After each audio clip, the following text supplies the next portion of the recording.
tapi pada intinya cukup mendebarkan juga.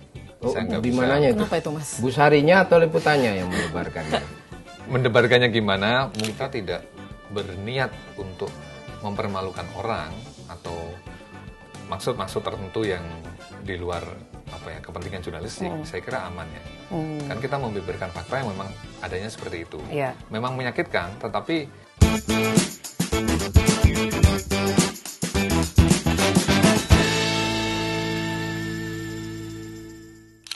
Sahabat Kompas, selamat bertemu lagi di podcast Di Balik Berita.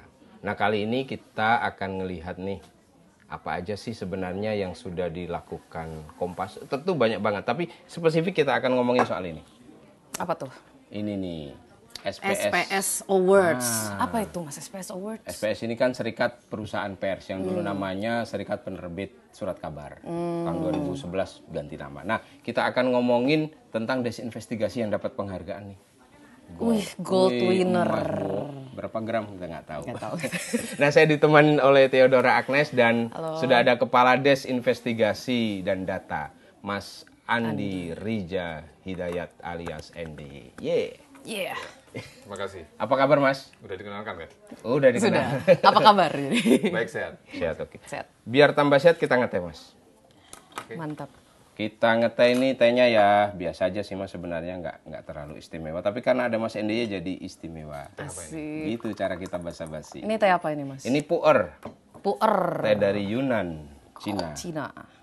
Khasiatnya? Khasiatnya bisa mengurangi haus. Kurang stres nggak? Bisa. Kalau stres Anda karena haus bisa.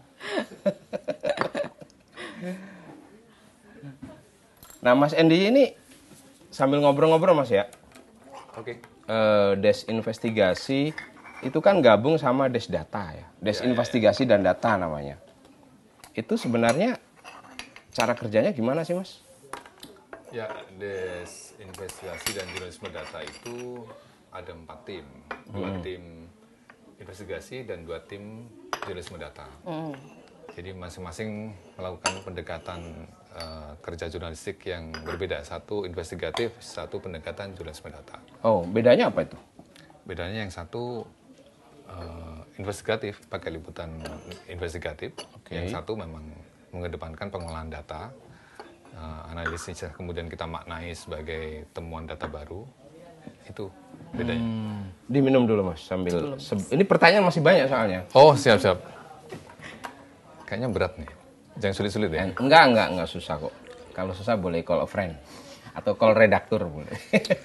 Nah, itu orang-orangnya sama yang ngelakuin investigasi maupun yang ngolah data tadi atau beda? Beda.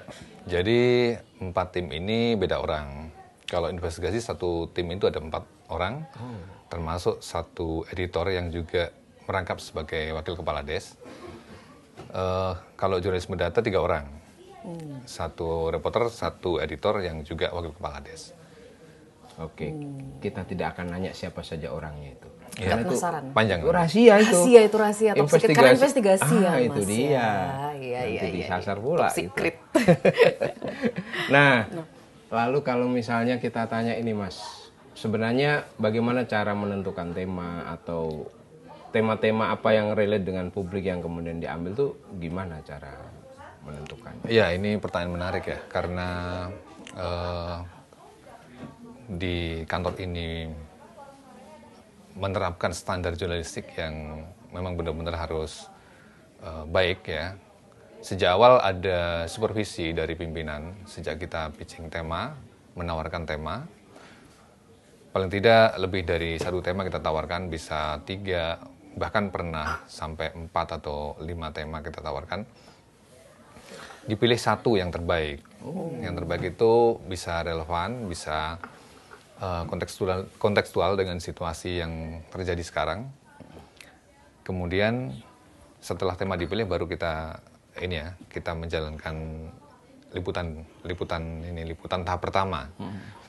Pada liputan tahap pertama ini kemudian kita harus melaporkan progres liputan. Harus lapor dulu ke pimpinan, lapor lagi nih. Progres kita sampai di sini. Bagaimana masukannya? Kadang-kadang ada penajaman-penajaman di tahap ini ya. kalaupun ada perubahan yang signifikan terkait angle, itu juga dilakukan di tahap ini. Tapi pada umumnya ada penajaman-penajaman dari pimpinan. Oh, ini sebaiknya arahnya ke sini, sebaiknya kalian mendalami ke narasumber ini. Atau galilah data ini untuk melengkapi elaborasi temuan yang sudah didapatkan di awal. Kita kerja lagi. Jadi bisa berubah di tengah jalan gitu ya Mas ya? Berubah dalam arti penajaman ya, penajaman angle. Kemudian kita kerja lagi sampai liputan itu udah setengah matang nih. Kita laporan lagi, istilahnya ketemu dengan pimpinan lagi dan paparan. Kami menemukan ini. Kalau di investigasi, kalau di jurnalisme data, hasil olahan data kami ini temuannya. Oke. Kemudian ada dialog di situ, ada juga penajaman-penajaman lagi, baru kemudian kita mulai menulis. Setelah menulis kita paparan lagi, hasil tulisannya kira-kira begini, cocok nggak? Wah jangan, judulnya jangan kayak gitu dong, itu nggak SEO misalkan gitu ya, judulnya nggak penting ya, kurang bagus. Baru kemudian kita benahi lagi, kemudian kita ngedit di tahap awal. Baru kemudian finishing. Kalau di investigasi masih ada tahap, biasanya ada namanya ketemu dan tim legal ya, untuk memastikan segalanya di liputan investigasi itu terkonfirmasi dan tidak memicu potensi misalkan gugatan hukum. Ya, Oke. Ini pengaman ya. Iya. Pengaman. Jadi satu tim itu dalam perjalanan kerjanya itu paling tidak 4 kali meeting dengan pimpinan. Memang begitu perjalanannya. 4 kali meeting, liputan, nulis, penajaman, konsultasi ke tim legal. Itu berapa tahun? Berapa abad? Panjang banget. Memang memakan waktu dan pasti biayanya lebih besar daripada liputan harian. Makanya tuntutan terhadap liputan investigasi maupun jurnalisme data juga agak tinggi ya. Pimpinan misalkan nih average engage time-nya mesti kalau bisa 60 detik dalam minimal 60 detik untuk setiap kali konten. Makanya untuk membuat konten juga nggak main-main. Untuk mencapai itu juga nggak mudah, nggak mudah. IT itu nggak mudah dicapai. Liputan yang panjang dan mungkin berbiaya lebih tinggi daripada harian ini mesti dibayar dengan kualitas konten yang benar-benar bagus. Itu yang memang konsekuensinya begitu ya. Iya. Ini bagian dari itu ya, Agnes ya. Slow journalism journalism itu. Jurnalisme yang hati-hati, pelan, juga itu tadi konfirmasinya harus lengkap secara legal. Nah itu tadi berapa lama itu ngerjainnya? Berapa lama? Pernah ini ya bervariasi ya. Pernah ada liputan yang dikerjakan dengan singkat, hitungan minggu. Juga pernah memang minggu singkat. Lebih dari kita harian ya Mas. Itu memang tergantung dari tingkat kesulitan ya dan tema apa yang diangkat. Tapi standar yang biasa diminta oleh pimpinan itu ibaratnya begini.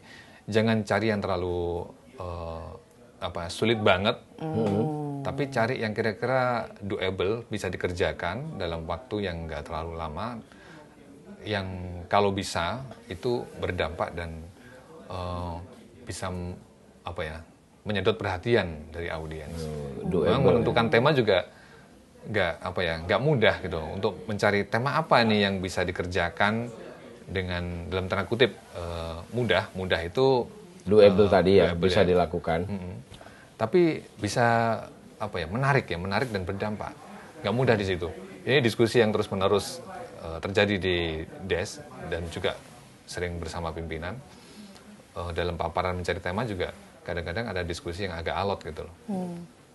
Alotnya biasanya di mana? Alot misalkan nih ada tema yang nggak menarik ya nggak dipakai. Kadang juga pernah ada teman yang menyiapkan proposal sebelum baca aja udah nggak boleh baca, udah ini nggak menarik nggak usah dibaca. Gimana bisa langsung ditolak? Bisa tahu ya kalau itu nggak menarik kalau nggak dibaca ya? Ya, itu pimpinannya. Oh, itu pimpinan. Nggak, Itu maksudnya sorry gini, ya, pimpinan. dia baca ininya. Nggak dijawab di sini. Sebelum paparan kita ngirim soft copy-nya. Oke, oke. Mereka baca sekilas mungkin ya. Wah, tema ini kayaknya biasanya nih kita menghindari tema-tema yang berbau sara atau tema-tema yang kira-kira apa ya istilahnya, kalau dikerjakan itu nggak worth it dengan hasil yang dicapai. Impact-nya juga ya. Ya kecewa ya karena memang begitulah prosesnya untuk mendapatkan tema liputan yang benar-benar bagus dan kita bisa mengerjakannya. Nah itu, Saya minum dulu ya. oh Iya, iya, iya. monggo Mas, monggo. Kayaknya saya lihat pertanyaannya Ada masih puluhan. Masih snack banyak. juga ini. Iya, kalau Bisa mau sambil dicemil-cemil. cemil-cemil. Gimana, tehnya udah bisa ngilangin stres, Mas? Lumayan sih. Boleh. Oke, silakan Agnes kalau mau nanya-nanya lagi. Saya tak Itu bikin tuh teh. bagi-bagi tugasnya gimana gitu Mas? Tadi kan prosesnya kan panjang ya, panjang banget. Ada tahapan-tahapan yang harus dilalui gitu. Pembagian tugasnya gimana sih Mas? Siapa yang ke lapangan, di lapangan ngapain aja biasanya gitu. Iya, mungkin yang apa ya, mungkin sebagian sudah tahu, tapi barangkali sebagian teman juga belum tahu. Di des ini, wakil kepala des atau pemimpin tim itu juga terlibat langsung dalam proses produksi konten. Jadi proses liputan juga dia terlibat langsung. Makanya jangan heran ada editor atau wakil kepala des juga mendampingi timnya di lapangan.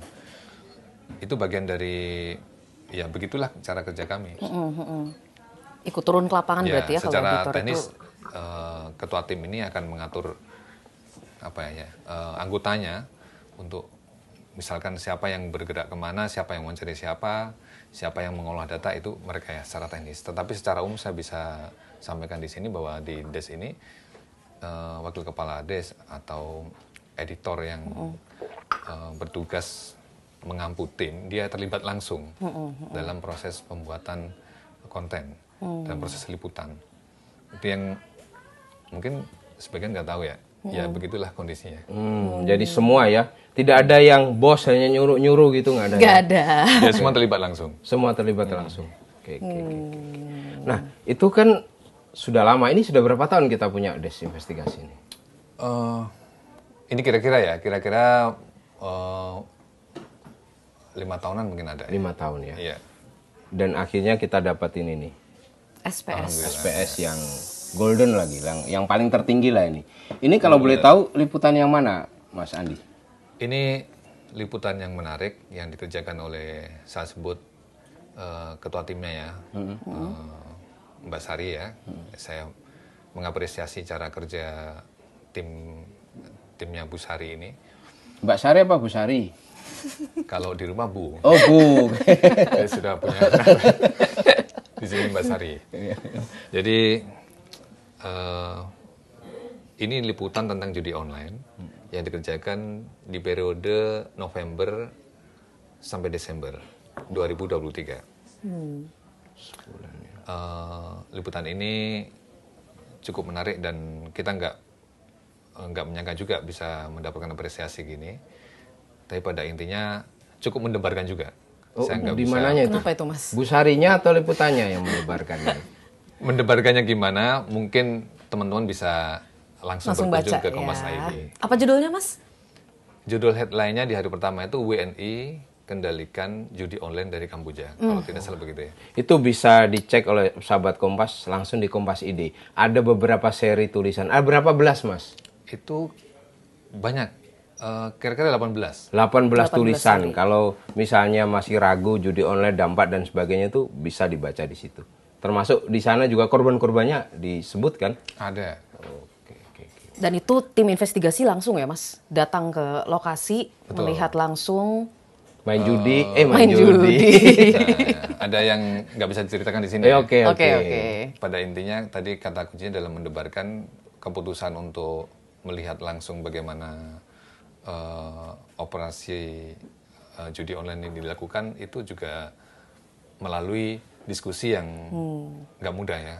Sempat ada dinamika di situ, tapi kemudian kita pimpinan kemudian memutuskan, oke, ada teman yang diminta untuk melihat ke lokasi. Oke, langsung ke Kamboja. Itu berapa lama mereka nginep waktu itu di sana? Ya kayaknya nggak cuma kabarnya nggak lebih dari nggak kurang dari 3 hari, lebih kayaknya. Sekitar itu, saya lupa itu harinya ya. Oke. Silakan Mbak Agnes minum dulu, saya buatin teh Sambil lagi. top up ya, Iya, top up minuman. Refill. Mas itu kan pasti kebayang sih tadi liputannya panjang, lalu Santai-santai. kan sangat mendebarkan, top secret lagi gitu. Itu biasanya gimana sih Mas kalau misalnya ngadepin kendala-kendala di lapangan, cara untuk bisa mengurai masalah-masalah yang muncul di lapangan itu seperti apa? Pasti banyak ya Mas ya. Coba Mas dicurhatin dikit boleh gitu. Kalau di investigasi gini ya, kalau kita mengacu kepada fakta, semendebarkan apa ya situasi yang kita hadapi itu mudah-mudahan kita aman ya. Kalau kita berpegang pada fakta yang memang faktanya seperti itu.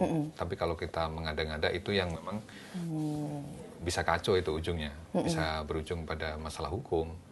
Tapi kalau yang kita hadapi ini meskipun dia katakanlah sekelompok penjahat, sekelompok pelanggar hukum atau katakanlah mafia, tapi kalau kita berpegang pada fakta yang memang tidak terbantahkan, itu mudah-mudahan aman dan so far kita aman di situ. Konon juga ada dampak-dampak ya, misalnya ada ya sekelompok orang yang merasa dirugikan dengan berita itu kemudian melawan balik. Itu ya apa ya? Bukan sering ya, itu biasa kami hadapi. Jadi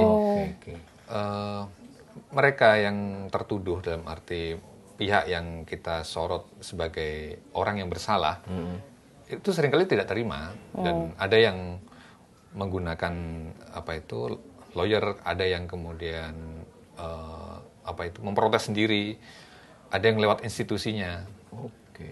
Dan itu memang kalau nggak biasa kaget dan mungkin kepikiran ya. Ada yang pernah sampai doxing gitu Mas di medsos? Doxing belum pernah. Jurnalis-jurnalis kita? Doxing belum pernah. Belum ya. Sekali lagi kalau kita tidak berniat untuk mempermalukan orang atau maksud-maksud tertentu yang di luar kepentingan jurnalistik, saya kira aman ya. Kan kita membeberkan fakta yang memang adanya seperti itu. Memang menyakitkan, tetapi biasanya setelah dia pihak yang tertuduh ini nggak terima atau protes, mereka menyadari, oh iya juga, dan tidak berlanjut. Buktinya beberapa kali respon balik setelah ada pemberitaan yang menyudutkan kelompok-kelompok yang dianggap bersalah, tidak berlanjut kemudian. Akhirnya hilang aja begitu aja gitu Mas mereka. Ini juga berisiko loh, ini muncul ke publik. Mengaku sebagai kepala desinvestigasi dan jurnalisme data. Sebenarnya saya ngaku-ngaku aja ya. Ngaku-ngaku aja. Atau jangan-jangan udah ada bukti. Atau udah siap diganti posisinya ini. Itu saya serahkan pimpinan. Pimpinan. Oke. Semoga dipromosikan ya. Menjadi tingkatan yang lebih tinggi. Gitu. Itu sehingga nanti kalau orang doxing udah salah sasaran gitu. Oke, kita kembali yang lebih serius. Oke. Nah, ini Mas. Apa itu? Itu tadi kan hal-hal yang kalau diceritakan tuh dalam koridor yang nakutin gitu. Nah, saya pengen diceritain hal-hal yang lucu. Selama liputan maupun setelah liputan nih. Selama liputannya lucu tapi sebenarnya personal ini ya. Oke, boleh Mas. Oke. Suatu ketika kita meliput tentang pencurian air di Jakarta. Ya. Pencurian Jakarta itu kita dapatkan dari secuil informasi dari Twitter ya, bahwa ada warga di perumahan, kalau tidak salah Vikamas ya, di Muara Baru atau di mana itu di Jakarta Utara atau Jakarta Barat di sana. Dari situ kami mendalami, kenapa kok warga di sini kekurangan air? Ternyata airnya dicuri oleh warga yang menempati lahan kosong. Dari situ terbongkarlah bahwa ada sindikat yang membelokkan jalannya air yang harusnya ke pelanggan resmi itu ke warga yang tidak berlangganan malahan. Tidak mau bayar, ilegal lah, namanya juga nyuri ya kan? Memang tidak berlangganan, air itu dijual oleh mafia itu. Dari situ kita melebarkan skop liputan ke wilayah lain. Jangan-jangan di Jakarta ini banyak praktek seperti ini. Ternyata betul. Di Jakarta Timur kita menemukan juga ada lahan kosong yang di situ harusnya tidak ada air perpipaan ya, air PDAM yang masuk ke sana. Karena air pipa itu harus masuk ke lahan resmi, lahan yang punya IMB. Nah, di mana menariknya? Di sini ada namanya juragan ya, juragan orang yang mungkin dituakan di situ yang kalau apa-apa lapor ke dia. Iya. Ternyata beliaunya ini adalah masih saudara dengan salah satu anggota tim kami. Oh, oke. Saudara itu apa? Sepupu? Saudara jauh. Saudara jauh. Ibaratnya ya selevel mungkin paman atau selevel itulah atau kakek ya. Ya, mereka saling antara keluarga ini saling kenal. Waduh, ini anggota reporter kami kemudian bilang, "Mas, saya mohon izin kalau liputan ke sana jangan saya ya." Oh, ada konflik of interest ya. Bapak saya melarang dia minta teman lain aja yang ke sana. Risikonya tetap liputan atau dicoret dari kakak. Saya kemudian mencari solusi gimana enaknya ini. Akhirnya saya minta teman lain yang tidak punya hubungan saudara untuk meliput itu. Tapi itu emang dia nggak tahu itu mas, kalau si Awalnya juragan nggak tahu. itu nggak tahu. Jadi pas di lapangan tahu-tahu, Kok gitu. ketemu? Iya. Ngapain? Mau beli Nah, air. Air. Si teman reporter ini kemudian menceritakan ke orang tuanya, waduh itu saudaramu, itu katakanlah pamanmu itu. Itu yang kasih THR tiap lebaran. Tapi ini saya nggak menyebut nama ya, ini personal soalnya. Betul. Tapi itu garis besarnya. Iya, Salah satunya seperti itu. Lucu sih memang. Lucu sih. Jadi kagok gitu ya. Iya, Udah kaget. semangat kagok. Ada lagi ini kalau ini cerita saya, biar nggak menceritakan orang lain ya. Pada tragedi Kanjuruhan itu kan sangat sangat apa ya, besar ya, magnitude kejadiannya sangat besar. Banyak orang tidak mau disalahkan, termasuk mungkin aparat ya. Nanti mohon disensor kalau ada yang sensitif. Enggak, ya. Jadi suatu kali kita wawancara dengan seorang dokter di sana. Dokter ini kemudian hasil wawancaranya masuk di HL Kompas. Di hari penerbitan berita tentang tragedi Kanjuruhan itu, di liputan investigasi kami, si dokter ini dipanggil oleh polisi, kemudian di BAP. Oh. Dakwanya apa? Tuduhannya apa? Ya cuma ditanya apakah betul Bapak ngomong seperti ini di Kompas. Karena Pak dokter ini nggak biasa ngadepin polisi. Dan kemudian dia mengatakan ke saya, seumur-umur baru kali ini mas saya dipanggil polisi. Oke, biasanya dipanggil Dia dokter. grogi. Halo Pak Dokter gitu ya. Padahal dia dokter ya. Iya. Masa dipanggil polisi? Iya. Akhirnya kena mental dan dia down. Dia mencabut. Jadi artinya dia bilang bahwa saya tidak ngomong seperti itu di Kompas. Jadi keterangan yang sudah tertulis, sudah tercetak itu dicabut. Tapi kami punya rekamannya. Apa yang terjadi berikutnya? Pak dokter ini menunjuk kuasa hukum untuk mendampinginya. Yang ketika di BAP di kepolisian dan kemudian ketika menghadapi wartawan, kuasa hukum inilah mendampinginya. Waduh, gimana ya? Saya kemudian kantor minta, kamu punya rekamannya nggak? Punya mas. Kita udah siap. Dilalah kuasa hukum itu adalah adik saya sendiri. Oh, Konflik of interest lagi loh. Jadi orang wartawan Kompas ini saudaranya orang penting-penting ya. Penting-penting Dari semua kuasa loh, Mas. hukum sampai penjual air ilegal. Ada nggak yang presiden gitu? Terus gimana? Menarik. Akhirnya gimana itu mas? Ya dari urusan ini ya kita bekerja di profesi masing-masing. Kalau urusan keluarga ya nggak ada masalah. Oke. Oke. Itu adik kandung. Persis Iya. di bawah atau selisih berapa? Persis di bawah saya. Di bawah. Taunya gimana? Di lapangan atau tahu sebelum ke lapangan? Tahu di pemberitaan. Nah, yang ini yang ngomong kok dia ini ngapain ini? Kok kenal namanya? Terus telepon. Ya, Terus gimana mas? ya nggak apa-apa ya. Ya kalau saya bilang kalau urusan apa itu liputan ini ya ini urusan pekerjaan. Dia sebagai lawyernya Pak dokter yang mencabut keterangan di Kompas. Ini drama di balik drama. Drama ini. di balik drama. Ini akhirnya happy ending atau sad ending atau sweet bitter ending? Oh iya. Dari sini saya belajar ini ya, ternyata dunia itu sempit ya. Jadi sempit. Baru tahu Mas ya, tanah mahal Mas, dunia Saya sempit. nggak sadar ternyata sempit. Sebelumnya saya kira luas.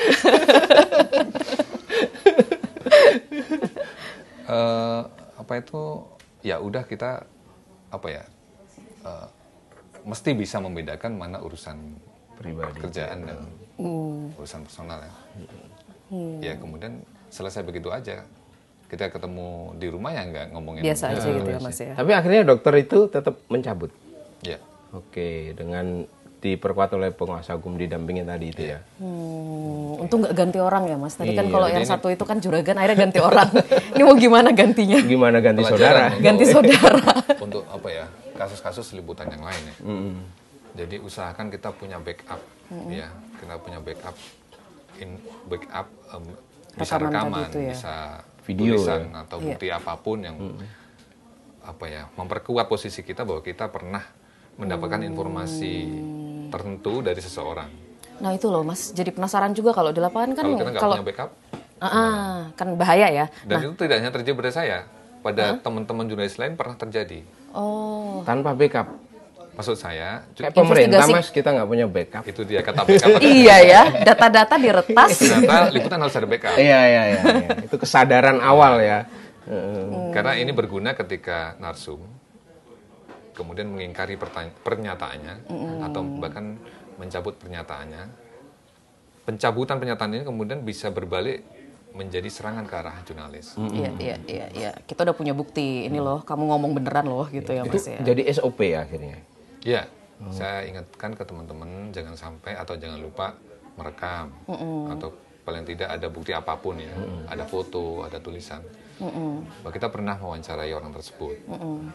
Nah itu loh Mas, kalau di lapangan, kalau investigasi kan pasti sembunyi-sembunyi, beda sama proses liputan biasa gitu ya.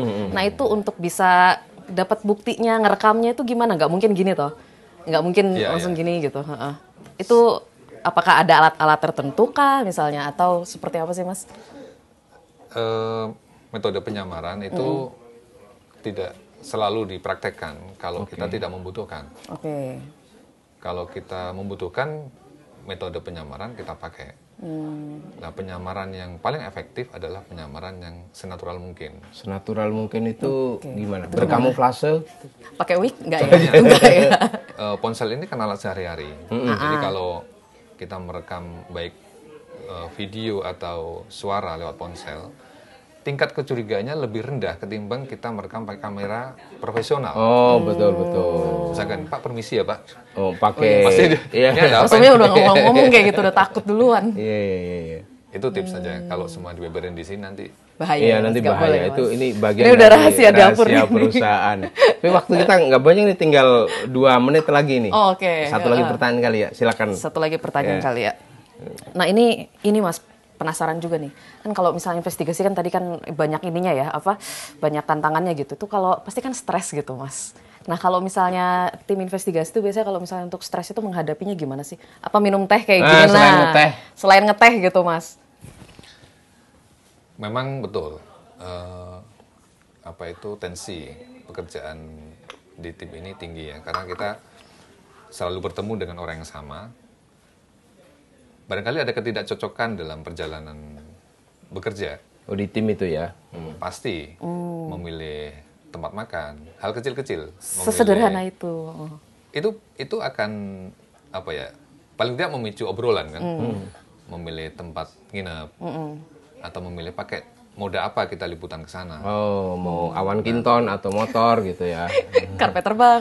Nah, atau mendiskusikan metode liputan, pasti ada ide-ide yang mungkin tidak sama.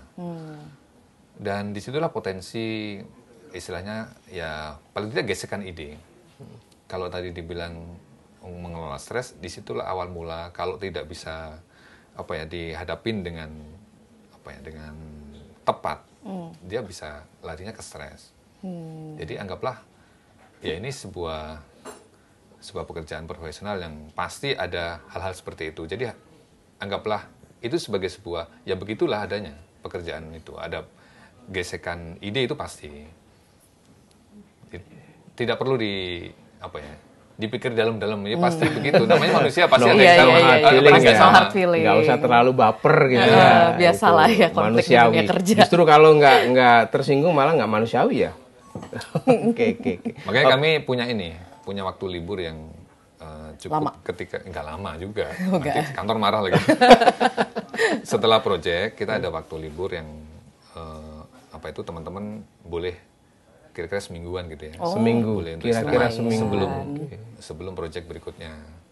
Tapi selama menjalankan project, sebenarnya status teman-teman itu masuk.